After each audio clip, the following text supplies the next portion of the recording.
You Can't Win. Duke's picnic was a train for summer visitors. It was his special train. Many people came year after year just to see him. He always pulled it even if he felt poorly.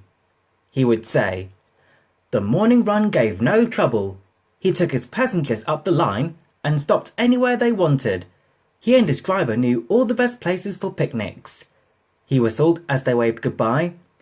One day, Duke felt poorly at the end of his first picnic journey. He had been short of steam and was glad of a rest before starting back. His driver and fireman had just finished cleaning his tubes when Stuart bustled in. Said Duke. He puffed away, whooshing crossly from his grain cocks. Duke couldn't stay cross for long. It was a lovely evening. All the picnic parties were ready.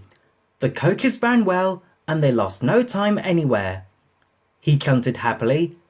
They began to climb. The work was harder, but Duke didn't mind. He panted. He needed more than that, though. His puffs changed to wheezes.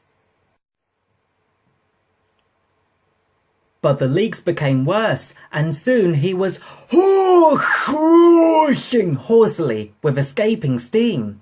Duke's driver examined him carefully at the next station while the guard went to telephone. Anxious passengers gathered round. The guard reported, "Falcon buffered up in front." He whooshed importantly. Whistled Stuart cheekily. "He was coupled on behind." Whistled Falcon. Replied Stuart, and away they went. Falcon had left his train at the middle station. Arrived there, the cavalcade split up. Falcon went down to the port with Duke's picnic, while Stuart headed Falcon's train with Duke coupled behind. Stuart was excited. He chortled gleefully.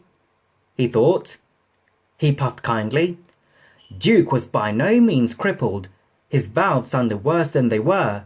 He could have kept his train, but his driver said. Duke agreed. He didn't want to spoil their day.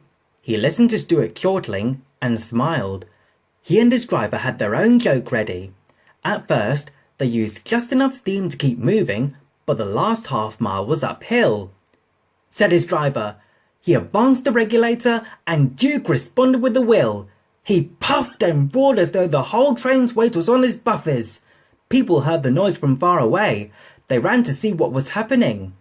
At the workstation, Duke uncoupled and went along the loop to the water tank. A boy on the platform asked. Said his father. Exclaimed Stuart. He vanished in a cloud of steam. Duke wheezed alongside. He chuckled.